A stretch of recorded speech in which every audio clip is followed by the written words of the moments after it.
Every small town has a story, but the stories that truly shape a community are the ones behind the people contributing and leading it. Welcome to my new limited series called Small Town Stories, Inspiring Women of Orangeville on the Rock and Realty podcast. In this series, you will meet remarkable women who are helping shape Orangeville through leadership, entrepreneurship, community service, wellness, education, and so much more.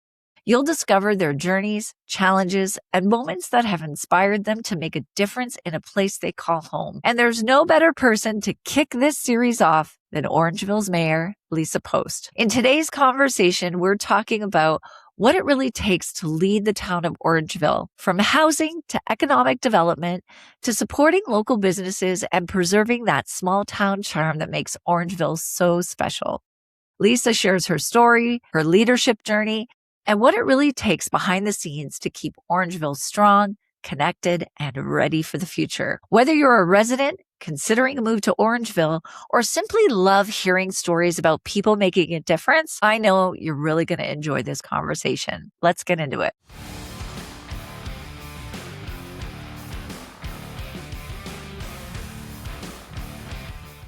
So today I'm really excited to have Mayor Lisa Post from Orangeville joining me on the podcast.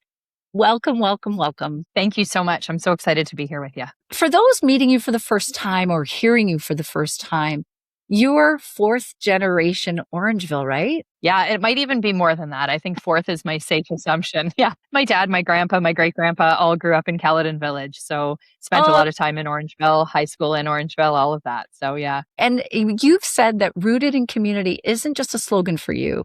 It's your spirit. Tell us a little bit more about yourself and how growing up in Orangeville shaped you as the leader that you are today. Sure, sounds good.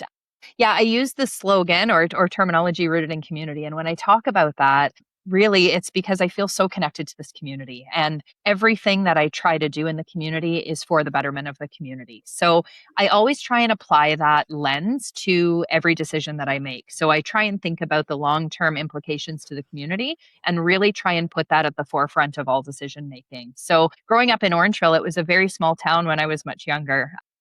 We did move away for a few years when I was in elementary school, and then we eventually moved back before I started high school. So I did my whole high school time in Orangeville, and it was a much different town at that point. We were much smaller town. There was still lots of growth and development happening. There was lots going on.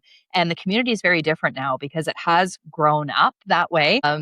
And we are still having some growth, but we're not growing as quickly as a lot of other communities because we are limited by our geography. So it's really kind of cool because we get to keep that small town feel. And when we make decisions that are rooted in the community, it helps us to keep that small town charm that we all love so much about Orangeville. It's a small town feel, still having that modern look in some of the areas, but that Broadway is just, it's golden. And so when you said community, when you said community and you said that small town charm, there is that concern that comes up. It's like, oh, we're building more infrastructure. We're building more homes. Yeah. Like, what's going to happen? But we'll get into that a little later. What I learned about you is that you started your family young and you built a career in retail management, poured your heart into some nonprofits. Love to hear about that and how those early experiences kind of prepared you for managing a whole town. Sure. So yeah, I started my life a little differently than some. So I did get married and have kids really young. So I had what I call my accidental career, which was in retail management. And I did that for over 20 years and just absolutely loved it. Had a lot of fun working with people. I love talking and being around people. So it was a good fit for me.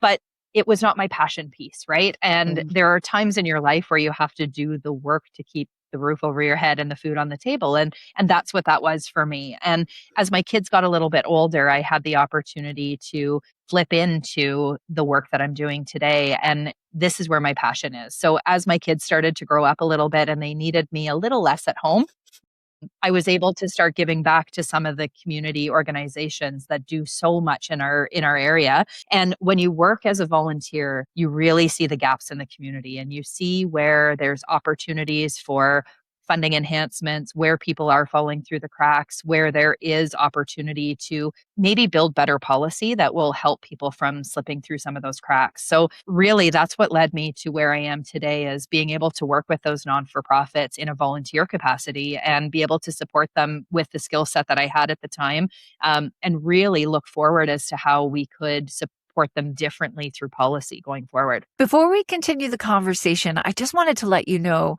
Lisa mentions in the podcast today that she genuinely wants to hear from the community in Orangeville. If you have any ideas, questions, or any concerns about the community, I've included her contact information in the description so you can connect with her directly. And if you're thinking about making a move to Orangeville, or you already live here and you're thinking about your next chapter, that's what I help people with every day. Feel free to reach out to me. I'd love to explore what's possible. And if you enjoy conversations like this, or information about the real estate process and the people who are a part of it, don't forget to subscribe to my channel.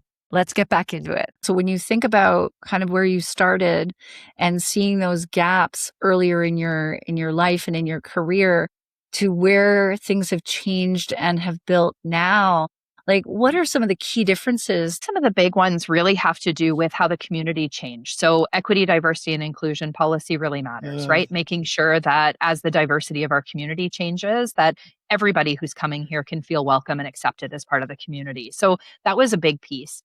We've also seen, particularly since COVID, the economic shift that's happened. And we know that there's more and more people who are struggling financially. We know that there's more people who are struggling with housing security and food security. So really working on homelessness prevention policy, enhancing some of the ways that we utilize the funding that we get from the province with homelessness prevention. Really, the areas that we're focusing on advocacy for now are very different this year and last year than they were 5 years ago. Because as we see the community change, we know that we need the provincial government and the federal government to step up with funding in different areas than they did before. So really, some of that advocacy piece is a key critical piece of how we move forward with different policy and different ways to change the societal fabric that we have. Yeah, you mentioned COVID. It's interesting, how our economic climate has changed since, even our socioeconomic climate has changed since COVID, and the needs of the communities have shifted so much. When you think about the next few months or the next few years, what do you think are some of the critical things that policymakers need to focus on, whether it's Orangeville or even outside of our borders? I really think province-wide, we've identified that homelessness is a growing problem. Mental health and addiction supports are a growing, the need for mental health and addiction supports is growing. So as funding models change, we need to make sure that we're continuing to advocate for better funding in those key areas, because really it's such a huge social concern, and it does put people into really precarious situations. If you're struggling with mental health or addictions and you don't have the supports in place, that leads to a whole bunch of other problems. It leads to financial issues, it leads to housing insecurity, it leads to food insecurity, and they're root causes for a lot of the other things that we're seeing in the community. So I think really policymakers at all levels need to be aware of how much that landscape has changed in the last 5 or 6 years, how much additional homelessness we're seeing, how much additional mental health and addictions we're seeing, and really finding the way to respond to that. I think those are some of the key pieces that we need to look at. I even think, even with the middle class, is struggling with the cost of housing going up, the interest rates changing, cost of food. When I think about your career and kind of the place that you're coming from around community, where does that drive to advocate for the more vulnerable members of the community come from? Well, I think our community is really reflective of the people who are struggling the most, right? So I think if we look at only the people who are doing well and successful and, are housed and are comfortable, then I think we're doing a disservice to what the actual community looks like, because the people who are closest to the edges are the ones who are the most vulnerable to fall through the cracks. And if we don't take their experiences seriously and really look at the position that they're in and try and adapt our policy so that they're included, it's really easy to leave them out. And to really only focus on the bulk of the community. And when you're trying to look at the masses, it would be easy to allow people who are on kind of either end of the spectrum to fall off. And that's the wrong approach. I think that a community is really reflective of the people who are having the hardest time in it. And whether that be from an equity, diversity, and inclusion perspective, whether that be from a financial perspective, an economic stability perspective, whether it be from a housing perspective, we need to look at all of those things and try and make sure that they're included in decisions that we're making. That's incredible. You chaired the Dufferin County Homelessness Task Force and helped bring Heart Hubs, HART, Heart Hubs, combining treatment, counseling, and housing supports to the region. What did this process teach you about the connection between housing and human dignity?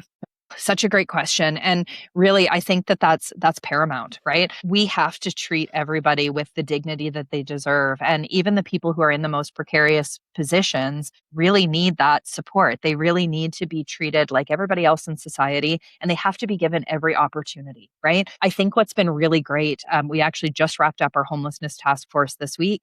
And we had our very last meeting. The task force group that I worked with was absolutely incredible. Some had lived experience, some came from a social service work background, some are working for some of our not-for-profits right now, some are working in encampment response. So we really had a diverse group of volunteers on that committee who was working with myself, my co-chair, Councillor McLean from Melanchthon, to really look at the way that Dufferin County handles homelessness prevention. And the way it works is that homelessness prevention funding comes from the province, but at the County of Dufferin, we're the service provider. So we get the money, we're responsible for distributing it in the best way possible. So the task force really looked at all of the opportunities that we had on how we've been delivering services, how the landscape has changed, what we're hearing from the people currently experiencing homelessness or recently who have experienced homelessness, and how those services worked for them. How can we tweak them to be better, right? And how can we make sure that all of our policies reflect the dignity that every person in our community deserves when trying to access services? That's like, I pause when I hear about that. It makes my skin tingle because it's so important to meet people where they are and really be empathetic and understanding. It's one thing to be able to build this task force and put it into action, but then to meet people on the street, connect with them and really try to understand where they're coming from. And your ability to really see that and bring that into the work that you do is really incredible to hear. Well, talking about the Heart Hub too, just if I can build on that for a second, the Heart Hub in Orangeville is so successful because of the type of community that Orangeville is. So bringing all of the organizations together, I held a mental health and addictions roundtable where everybody who offers any kind of support for mental health and addictions, I said, let's just all come to the table. Let's talk about what we're doing, how we can better work together. There's one pot of money. How can we make it work better, right? So having that opportunity, the Ontario Health team really helped me kick that off and to get that mental health roundtable going. But what came from that, one of the great things that came from that is that when the province announced that Heart Hubs were going to be coming, there was already this great connection between all of the organizations. So Dufferin County was successful in getting one of the very few Heart Hubs that are right now across the province because of the strength of our community partners. So Choices, Family Transition Place, our local Ontario Health team, the county, and a bunch of other organizations came together to put together a really strong application to say, here's how we can deliver a Heart Hub. And it's because we have the strength of all of these organizations who are willing to take part in it. So we didn't just have one agency applying for it. It was multiple agencies coming together. And it's one of the things that you see in Orangeville and Dufferin County that's really strong. Our not-for-profits are always supporting one another. Our local restaurants are always eating at each other's restaurants. Our local stores are shopping at each other's stores, right? We support each other as a community. We come together and collaborate, and it makes us really special, right? And we saw that where it works really well with the Heart Hubs. One of the things that you said that resonated with things that I've read about how you present yourself as a mayor is collaboration. And that is such a perfect example of how you've been able to bring multiple different groups together and then move forward. So it's almost like there's this proactivity that you have to collaborate and then go forward. What successes have you seen from the task force? Did you see the success that you were hoping to see? Absolutely. That task force at the county was I was talking to Councillor McLean the other day about it and saying this was one of the strongest methods that we've had to really identify what we're doing, right? So when you look at one department within the County of Dufferin is a huge organization with over 400 employees, right? Multiple departments spanning across doing tons of stuff from roads to infrastructure to social services, right? So when we really wanted to look at that one thing, we wanted to look at housing and homelessness and how could we do it better. Having a task force that was dedicated with the amazing staff there. We had all of our community partners come in and teach us what they're doing, right? Let's not try and duplicate services. Let's support each other instead, right?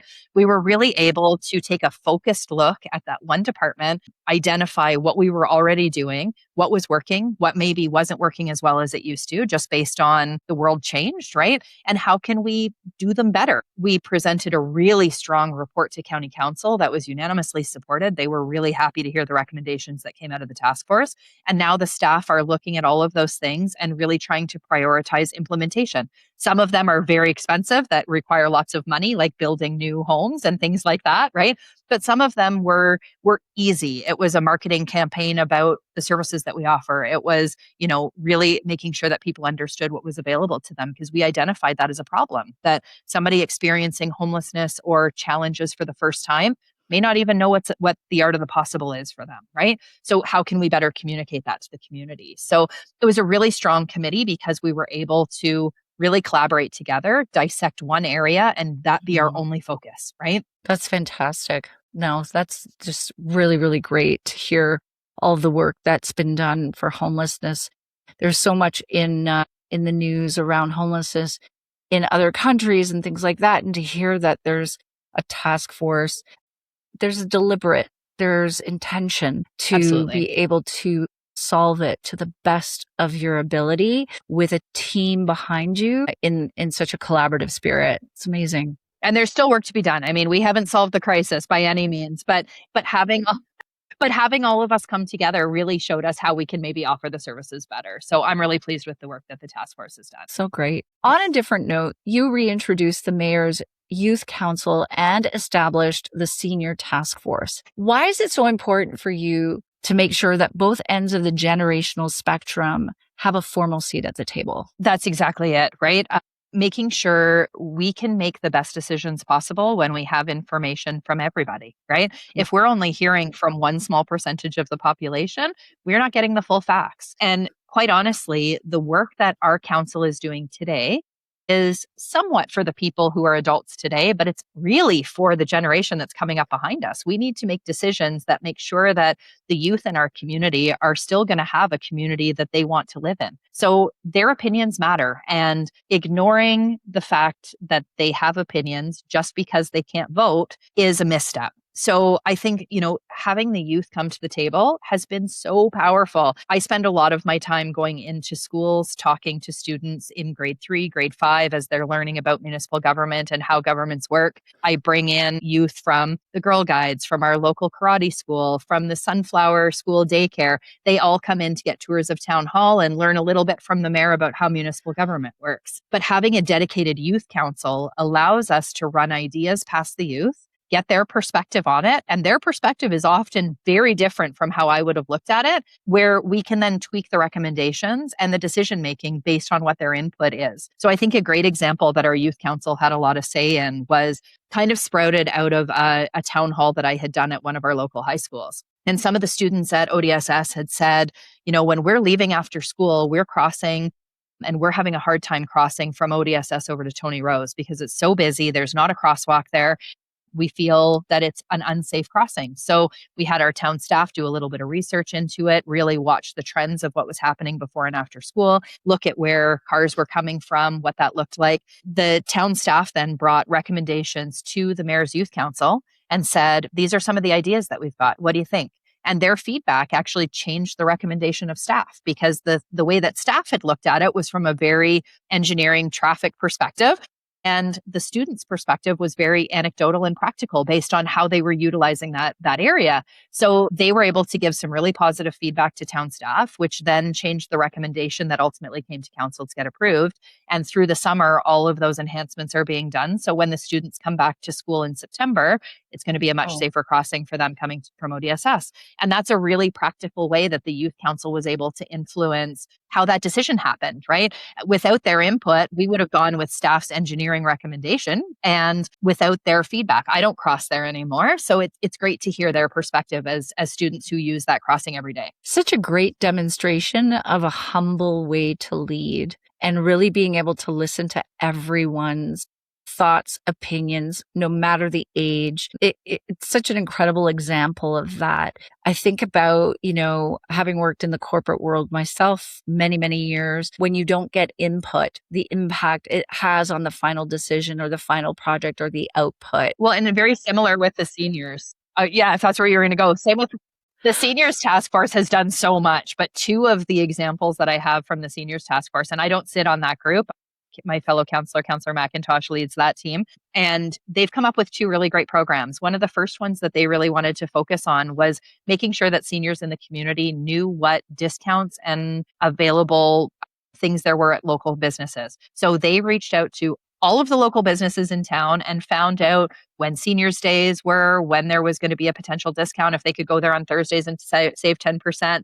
And they put together an entire resource sheet that they continue to update and make sure that all of the seniors have access to, which I think is really great. They bring printed copies to the farmers market and to the seniors events. They have it online for anybody to access as well. And that's really great. But the other thing that they did was a snow clearing grant program. So the task force with the seniors paired up with the task force for accessibility and shared resources and came up with a pilot program where anybody with mobility issues or a senior living alone who does not have the support of anybody who is able-bodied in their home to help them could apply for a grant. And it was a small grant, $200. But that would help them towards snow clearing for the season. There was no means test. They didn't have to prove anything. It was just by their honor and word that they would come in and apply for it. And it's run now, I guess we just finished our second year with it, and it's been extremely successful. We've run out of money both times. And the seniors who've had the opportunity to use it have really said that it made a big world of difference for them because it allowed them to hire somebody to support with snow clearing or to purchase a piece of machinery that could assist them, right? So it's been a really successful program, and I'm so grateful for the seniors task force for coming up with those ideas. That's such a great idea. And it's funny, I just experienced my very first snowfall winter by myself, and I appreciate how difficult it is to manage massive snowfall by yourself. And absolutely, one of my areas of passions, actually, because my mom's older and luckily she's in a condo, but I can't imagine how that would affect her being on her own. But so many of my clients who are downsizers, who are moving from bigger homes to smaller homes, that's on their mind. Like, how is this going to be cleared in the winter? I don't want to live in a condo. I want to be self-sufficient. It goes back to that human dignity. It goes back to being able to support the community in a way that respects that dignity and makes them feel like they can be independent into their older age. And we had a wicked winter this year, so I'm really grateful that we were able to help them both. I know. But it's been so successful that we've actually now made it into a permanent program. So it's no longer a pilot program. It's been incorporated into the budget and it's going to be there going forward. So again, all the really more great reason to move people to Orangeville. That's right. That's right. That's fantastic. You talked about inclusion and diversity as part of the work that you're involved in, you're an advocate for. You've been a visible advocate for the Indigenous reconciliation through Every Child Matters movement. Why is it important that a small town like Orangeville shows up for those type of conversations? Absolutely. I think it's absolutely critical that we recognize what our history is, right? And we don't have a great history as Canadians with Indigenous peoples, and the reconciliation, the Truth and Reconciliation movement is one that every level of government has a responsibility to participate in. We all have ownership to it. And when you look at the calls to action in the Truth and Reconciliation report, most of them are geared towards the provincial and federal governments, but there are things that the municipalities have a requirement to do. And one of the biggest ones is education. We've been working very closely with our local Indigenous community, the Brave Canoe, to be able to, support them in their initiatives that they're working on. We've also put out front of town hall an interactive plate that really shows some of the history in Orangeville. And I would encourage everybody to come and check it out.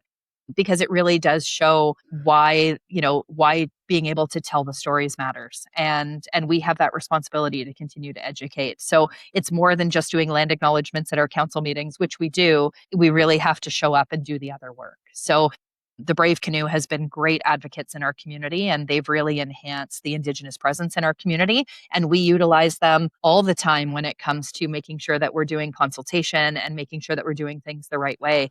And that consultation has to be deliberate and genuine. And forming relationships with groups like the Brave Canoe that are genuine and authentic is really how we get the best information from them and be able to learn from everything that they have to offer. That's fantastic. What do you think the community, you would like to see the community do more around this? How do you feel like we can show up more? I really hope that when it comes to being Truth and Reconciliation Day or a day to honor missing and murdered Indigenous women and girls, that more members of the community show up to those events and just really take the time, even if it's 30 minutes or an hour on those days, to utilize that time to learn. I think that's the biggest thing that we can do. There really can't be reconciliation without truth. And if we don't take the time to understand the truth, then we're doing a disservice and the reconciliation won't come. So I think every opportunity that we have to show up and attend an event or attend a speaking moment where the Brave Canoe is showing up in storytelling, I think that those moments are so important for all of our community members to show up for. I'm going to shift us a little bit into housing, real estate. As a realtor, I help clients, as I mentioned, navigate big transitions. For me, it's not just about buying and selling houses. It's a lifestyle, but life transitions, downsizing, divorce, estate sales, things like that are kind of where I live and breathe because I've experienced a lot of that myself. Yeah. But Dufferin County home prices have cooled off. I think not only Dufferin County, everywhere has cooled off a little bit. From your chair, from the mayor's chair, how are you balancing the need for affordable housing with the realities of the current economic climate? It's tough. It's a really tough position to be in, really. I talk a lot about the whole housing spectrum, right? Mhm. And I think what's important is that we need to recognize that we need housing options across the spectrum, right from deeply affordable supported housing all the way to, affordable, to rentals, to market housing, to seniors transitional housing. We need options for seniors to downsize into, which I know is a challenge. And we need all of it. We need all of it. So from a Dufferin County perspective, one of the things that I'm really proud of that our council has done is we've made a commitment.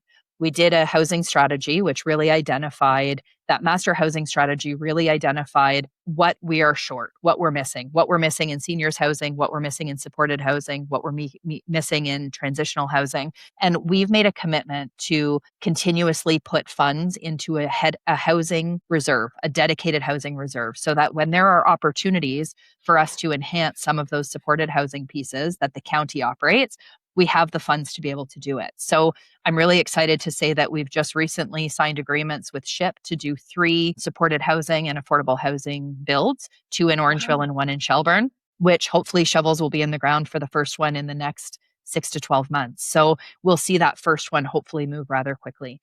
And that commitment matters. But it doesn't stop there. We still have to be able to work with developers to build the types of housings that they want to build as well.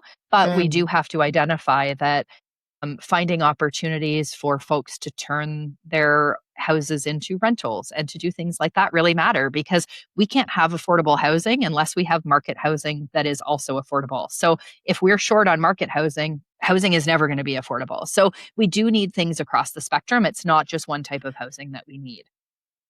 One of the things that our task force at the county, as well as the task force that Councillor Andrews here at the town of Orangeville recommended, was making it easier for people to add additional residential dwellings onto their properties. So whether that be separate garden style homes or lane homes, or if it's a basement apartment, right? Or a loft above your garage. We want to make it easier for folks to add those types of housing onto their property. A lot of people are nervous about building a basement apartment because they don't know how to do it legally. They don't know how to do it the right way. And if we at the town and at the county can make that easier, we hope to incentivize that. Because when we have more people building legal, safe basement apartments, we have more rental options in our community. And when we have more rental options in our community, the cost of rental will naturally go down and will Yes. stabilize at being more affordable, right? So Yes. really focusing on those key pieces matters. I have to say, when we lived in Orangeville, the house that we were in had an unfinished basement. And we came from a house in Brampton where we actually built a registered accessory unit in the basement.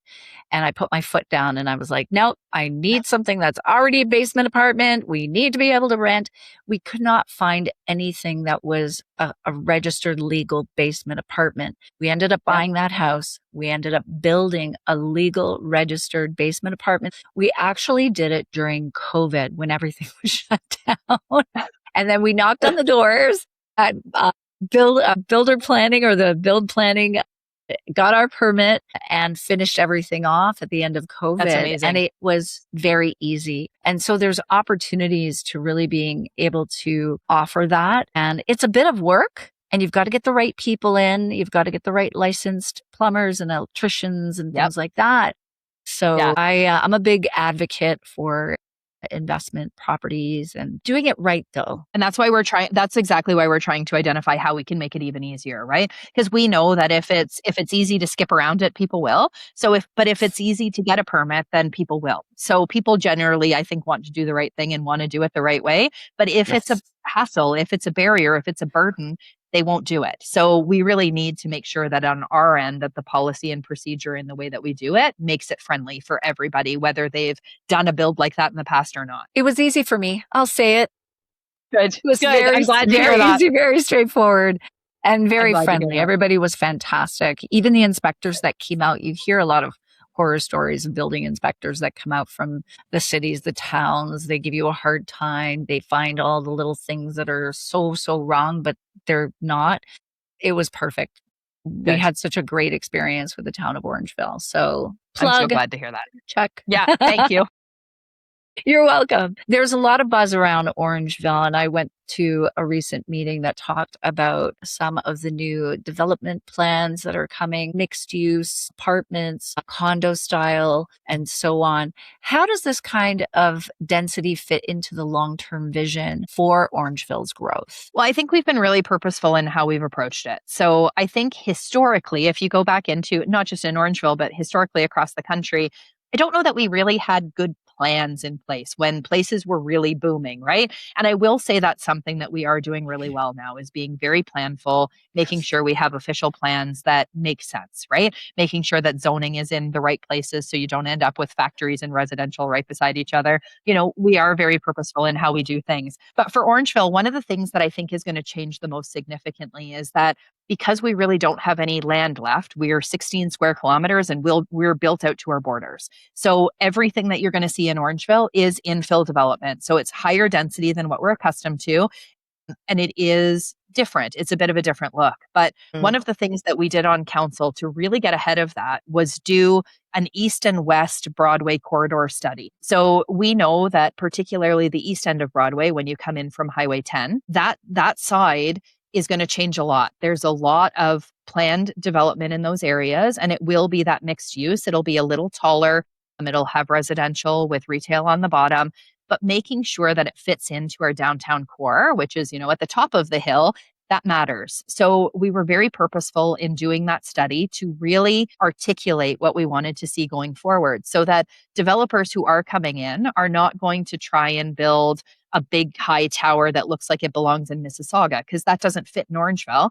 We know that we need higher density. We know we need taller buildings than what we're used to, but it still needs to feel like Orangeville. It still needs to fit into our downtown heritage core. We don't want you to copy our downtown core, but we want it to really coordinate with what we're already doing. So taking the time to do that planning really makes sure that developers who want to invest in our community know what we're looking for. So they're not surprised. They're going to make plans that make sense. They're going to try to fit into our community. And we've done that on the west side as well. We know that on the west end of Broadway, there's some things that we want to do to make it better align with our downtown core. So any development that's going in there, they now know what we're looking for. They know that we want it to be pedestrian friendly. They know that we want it to coordinate with what our downtown historical core looks like, and that we want to continue to maintain the thriving downtown that we have, and that any development needs to make sense there.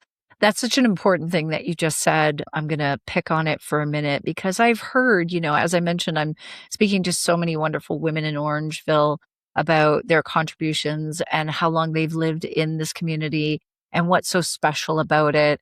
And one of the things that they've said consistently is just we're small, we're walkable. It's a great community. You walk by and people say hello. No, we don't want these big buildings. No, we don't want this. What's really great about what you just said is that, yes, we want to continue to build on Orangeville, but it's on our terms. That's such a great message to ensure that everybody hears. And it's good to hear that from someone who actually has lived, fourth generation in Orangeville, and for everyone who's found the wonderful town of Orangeville to live in. We have to have density. We have to. It's a non-negotiable. The province mandates growth, right? We have to grow.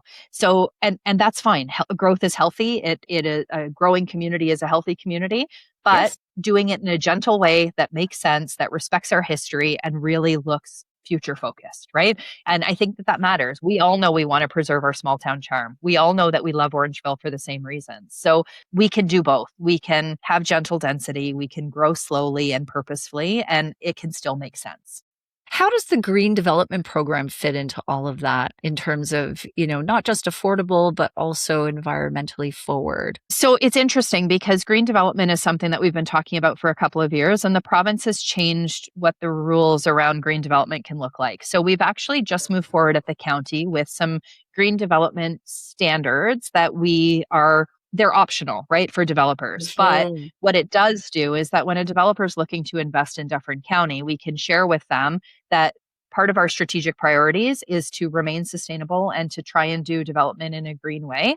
We've put together a program that will help incentivize them to do that. They can be recognized as a green developer, and really it gives them some parameters on suggestions that we have that could help make their development more green. So it's not mandatory. They don't have to participate, but we hope that in order to have people help us meet our strategic priorities, that they'll be willing to look at some of those. And some of it is in how they build the building and certain things that they consider when they're building. But some of it is even just how they manage construction waste and how they manage, demolition waste, and really being able to divert waste in a different way, right? To keep it out of our landfills. So there's a lot of different options that developers can take, some of it very intensive and some costly, and others that really just require a better diversion plan. So I think that there's a way for every developer to be a little more green and to help us meet some of our goals that doesn't cost them money, that doesn't add to their or take away from their bottom line, right? So we've given lots of opportunities for them to be able to participate. It's great that you're providing that option and those incentives. Again, you're setting that standard of here in Orangeville, this is our preference. It's not just about the materials you use, but it's how you go about constructing the building and going about your business in this Absolutely. town. So really, it's really great. I'm learning so much today, Lisa. This is amazing. That's awesome. Good. I deal with a lot of different types of clients, as I mentioned, and I'm curious if there's anything else you'd like to add around how you're ensuring in your time as mayor that Orangeville remains diverse, accessible when it comes to housing for every stage of life. Like any final words around that?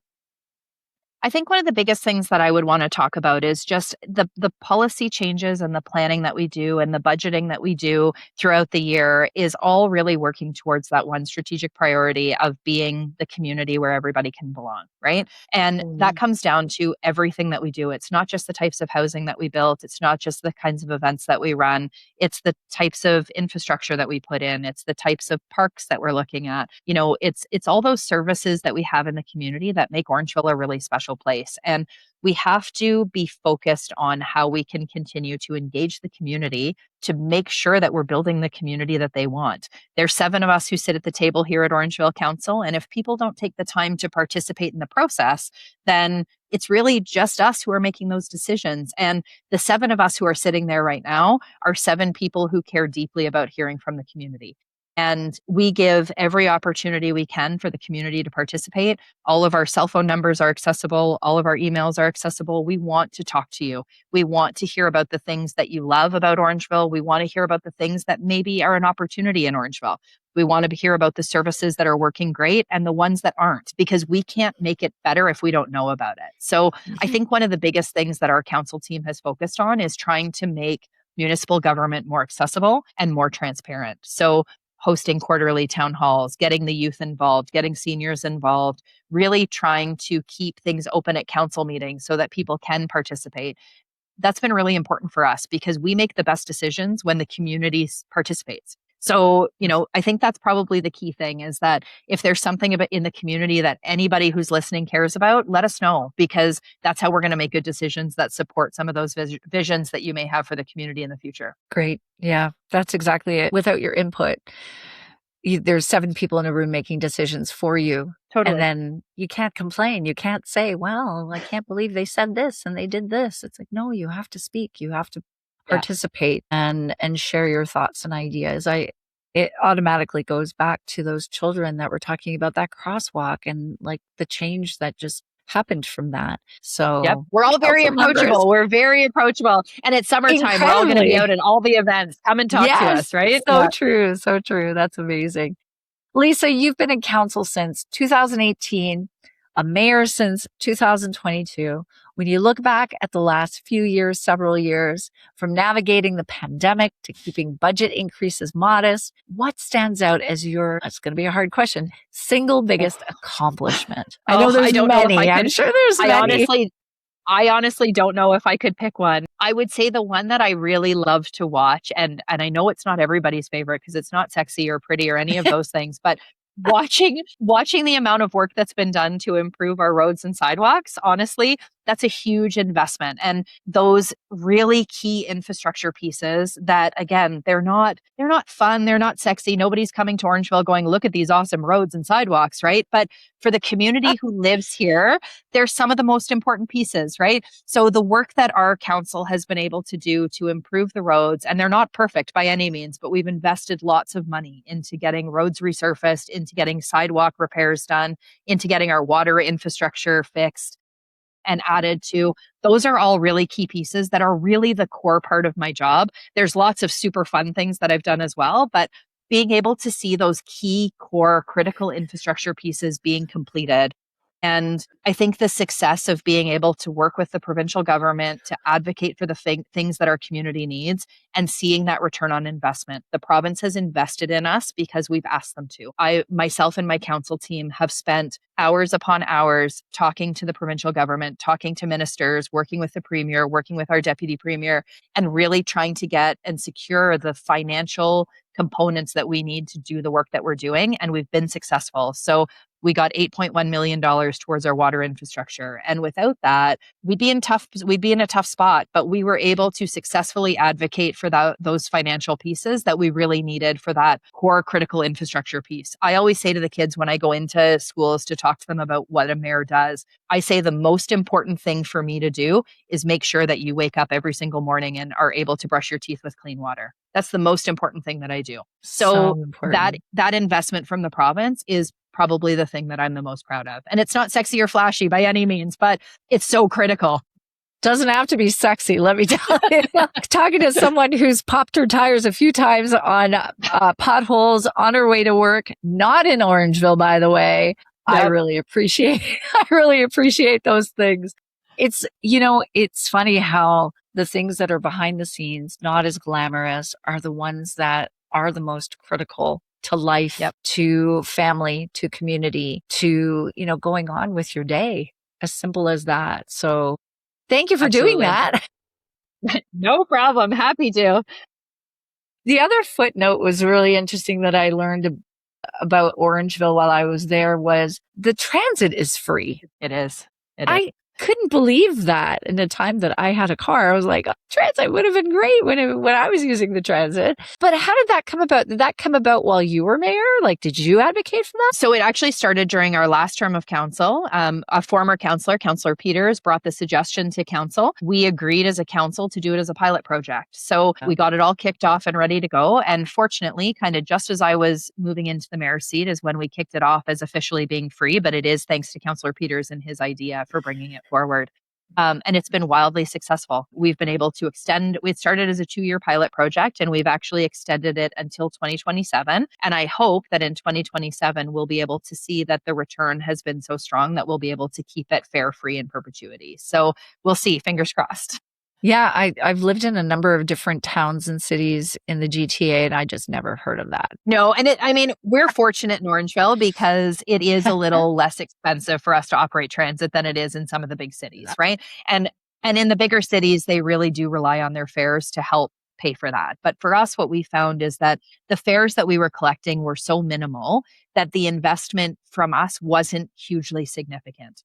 It was under 1% of our budget allocation for our total budget. So it really wasn't a significant amount of money. And being able to do it, what we've seen is that the anecdotal stories that we're hearing back from people is huge. Students who are now able to easily get to and from school and work, seniors who I didn't realize were really only going out once a week to do their groceries because that was what they had budgeted for, are now using transit daily to come into town and spend time with their friends and things like that, right?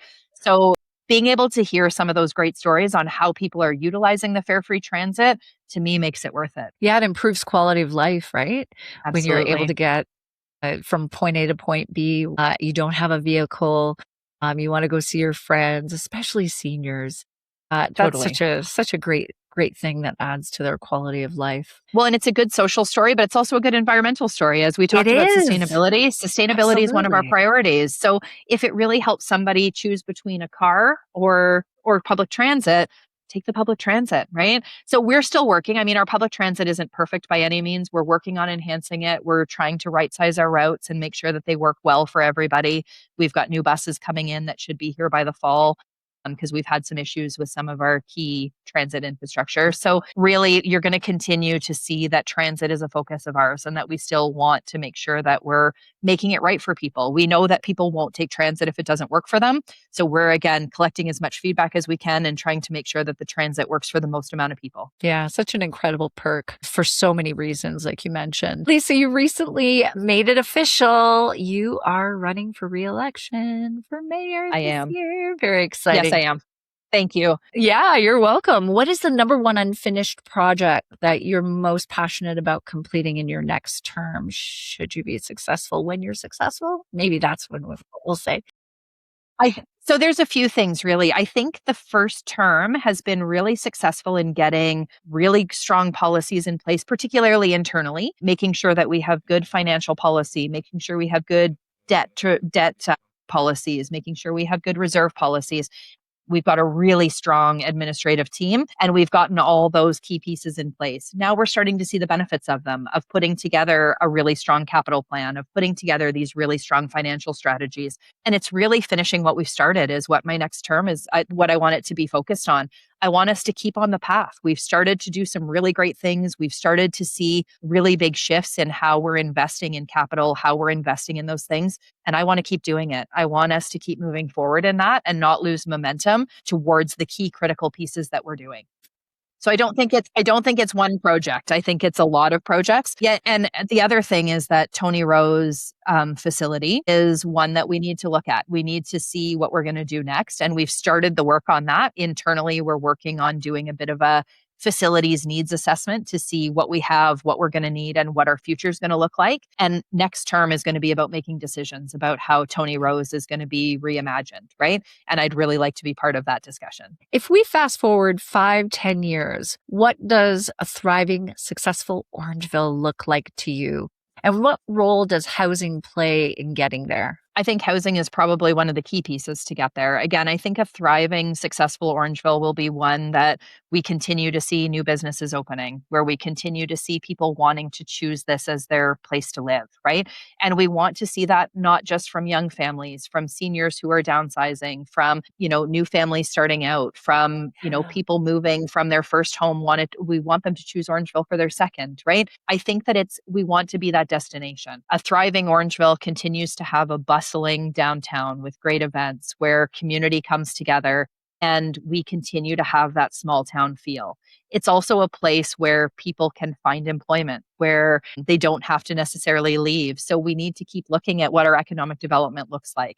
We know we don't have land for the next big factory to come to Orangeville, but what can we do differently to make sure that there's still attraction of new business here, right? It's about working with Dufferin County to make sure that the lands that are around us are supporting Orangeville as well. So the economic development does not have to come to Orangeville proper. How do we make sure that people want to invest in Dufferin County? Because that supports Orangeville residents as well. So to me, I think 5 or 10 years from now, that's what we see people being able to live here, to work here, to play here, and to really enjoy all of that time that they spend here. I want to talk a little bit about your personal legacy. You are only the second mayor in Orangeville's 160 plus year history that is female. Yes. And so what legacy do you hope to leave for young women and girls growing up in town today? So what I think that my responsibility is to really show youth of all ages, of all genders, of all everything, that this is a potential career. And it doesn't have to be being the mayor or being a councillor, but municipal government is a career that you should consider. So I really like to talk to the youth about what a municipality does and how it contributes to making the community so special. So I think oftentimes when people think about what a career might look like, they don't necessarily think about municipal administration or running for council. And I really like to talk to them about how they can participate. So I think one of my favorite groups that comes in is the Girl Guides groups. When the Girl Guides groups come in of all the different ages, I love to talk to them about the fact that I'm only the second female mayor and that it is still a pretty male-dominated industry. When I go to conferences, the majority of my counterparts are male. There are lots of great female mayors out there, but it is still primarily a male-dominated industry. And I like to talk to them about the fact that this is something they should consider. It's something that if they want to give back to the community in this type of way, that it's a practical job that women should be doing, and that women do deserve a place at the table because we should be where decisions are being made. Absolutely. Hallelujah. Yes, I agree. 100%. 100%.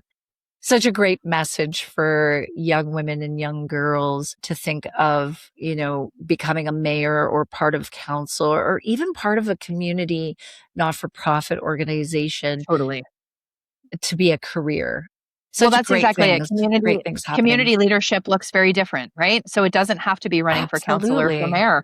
It can be, like you said, volunteering for a local nonprofit that you care about. It can be working with your church community. It can be working with your school community. It can be any of those things. But all of those pieces are community leadership that help us build the community that we've got. Yeah. So amazing. Lisa, I have one last question. This is obviously the Rock and Realty podcast. So I always ask a music question. I'm curious, what is the song that inspires you or that hypes you up? You're about to go into a big meeting. What's that one song that gets you going every single time? I read that question and I did not have an answer for it at all. So funny. I don't have a good answer for that because I think when it comes to me, I love music. I love all types of live music. It's my favorite thing. My daughter and I are going to 5 concerts this summer because we're both such live music fanatics. And I think what makes me a little different is that if you were to come and grab my Apple playlist, you would think that I was totally crazy because I really have every genre of music, every type of music is on there because I am just such a lover of music. So I don't think I have one, but I will say that music in general is what inspires me in so many ways. So I've got different playlists for different moments in my life, and they're kind of very different based on what the vibe of the day is. But music is a huge role in my life. That's so amazing. I don't know if I mentioned it to you, but I actually sing in a rock band. I've been singing in rock bands for like 15 years. It's kind of like my son was 2 and I was like, okay, I need to do something with my singing. And I've been in rock bands ever since. And now I'm That's in a rock band amazing. that's my own. Actually, I have a gig tomorrow night. But Yay. that's part of why I called this Rock and Realty, because it's my two passions. I love rock music and I love it. real estate. But I also love community and connection and relationships. And this has been such a phenomenal episode. I'm excited to share it with everyone. And I want to thank you again so much, Lisa. Thank you for sharing your time, your energy, and everything you're doing for the town of Orangeville. Thank you so much for having me. It's been an absolute pleasure, and I look forward to seeing you soon. Excellent. I'll see you soon.